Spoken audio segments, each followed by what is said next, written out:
In this video, you'll find out why Bariloche in Patagonia is a place you need to see at least once in your lifetime, what stands out to me as an entrepreneur here, and what you absolutely need to pack to feel truly at home. We are here just 160 kilometers from the Pacific in the heart of the Andes, and the tallest mountain nearby is Cerro Tronador, rising to 3,550 meters above sea level. The natural beauty of the area around Bariloche is stunning, and the landscape here is the legacy of a glacial past, where massive sheets of ice once carved through the Andes. A stunning network of crystal clear lakes now fills the valleys. Unfortunately, the early European settlers had nothing better to do than to introduce pine trees, wild boar, red deer and trout into an ecosystem that had never seen them before. The consequences are still felt today. The trout alone decimated native fish populations, and the wild boar, first brought here from Europe as early as 1904 for sport hunting, continued to tear up the native forest floor to this day. So, what should you visit? First, the Cerro Campanario. Take the chairlift to the summit for a breathtaking 360-degree panorama view over Lake Nahuel Huapi and discover snow-capped Andes peaks and the iconic Chow Chow Hotel nestled between the forests below. Second, O Circuito Chico.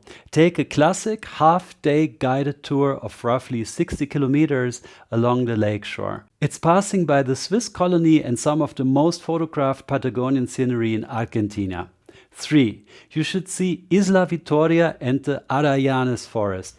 There is a boat tour across Lake Nahuel Huapi to an island of ancient myrtle trees with cinnamon-colored bark. The forest looks otherworldly, and it's reportedly inspired the scenery in Walt Disney's Bambi. Seeing all these chocolate stores in Bariloche, I asked myself, is this actually made here, or is this just a tourist gimmick? The answer surprised me. Bariloche produces around 2,000 tons of chocolate every year across roughly 25 factories, employing some 1,500 people. The tradition goes back to Italian and Swiss immigrants who settled here in the 1940s and brought their craft with them. So the alpine feel of this town is no coincidence. The biggest names like Del Turista and Mamushka have grown into serious commercial operations, shipping around 90% of their production outside the city. But the origin is genuine. This is real local chocolate with a real story behind it. Bueno, nosotros tenemos 3 fábricas en Bariloche, una aquí mismo en el subsuelo de este mismo edificio de la sección de Mitre, una en Buenos Aires, la nueva fábrica llamada Fátima, y una en Valencia, en la zona de España. And now I have the pleasure of tasting this double cookie from Argentina. This is called Alfajor. Let's try it. Because in the middle, traditionally, it has dulce de leche, but this is a mousse au chocolat one, so let's just see. This is really good. I'm just gonna try a little more because I must be really sure.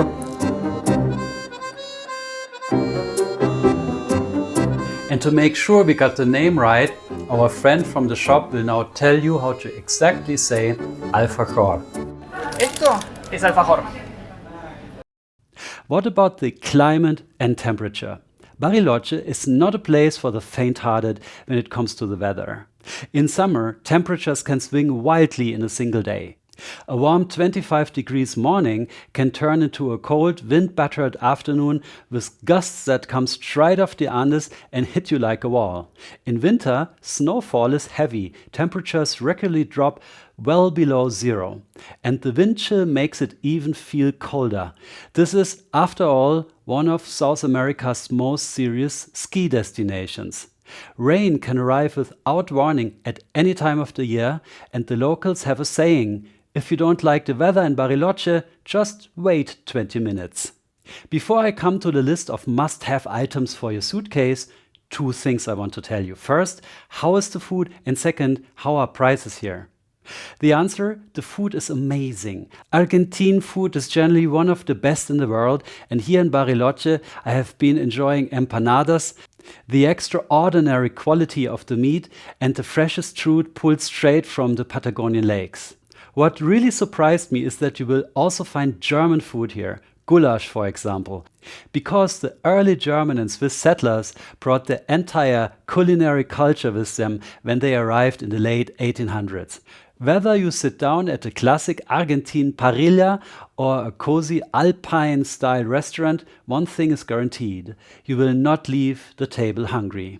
Now, a word on prices. Bariloche is not cheap. In fact, for Argentina, it is one of the most expensive destinations you will find.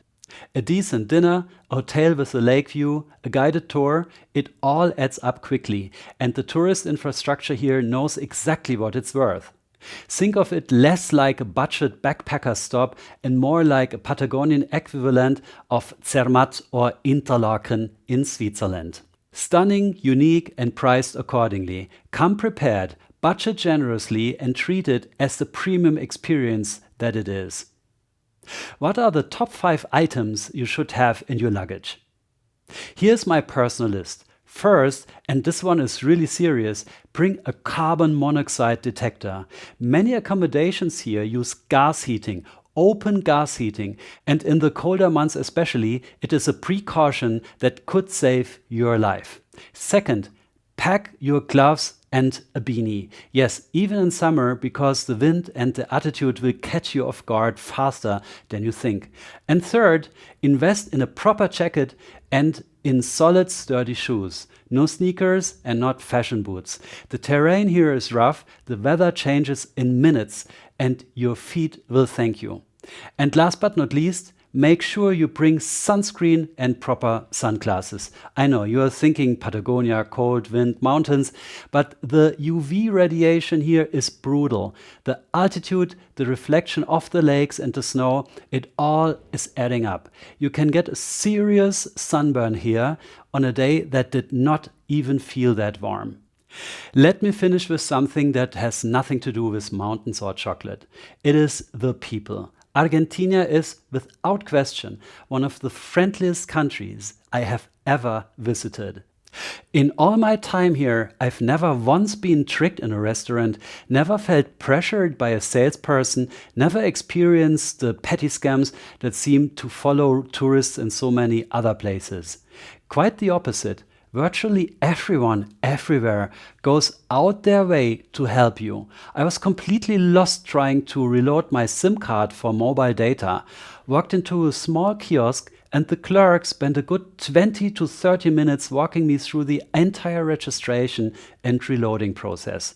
With the patience and passion of someone who really enjoyed helping a stranger. And that, more than the mountains, more than the food, and more than the chocolate, is what will bring me back to Patagonia.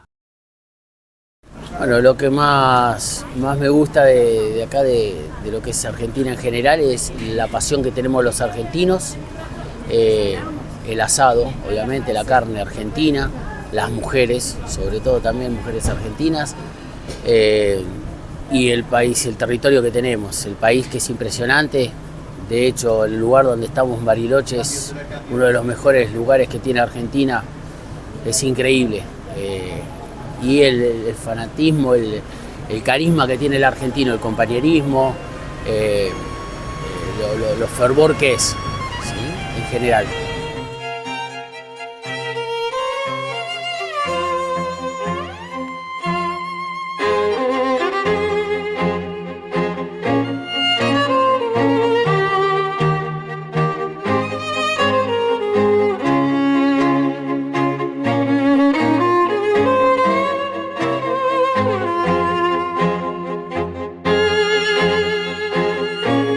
Hola, mi nombre es Natalia, soy de Argentina, de la ciudad de Bariloche.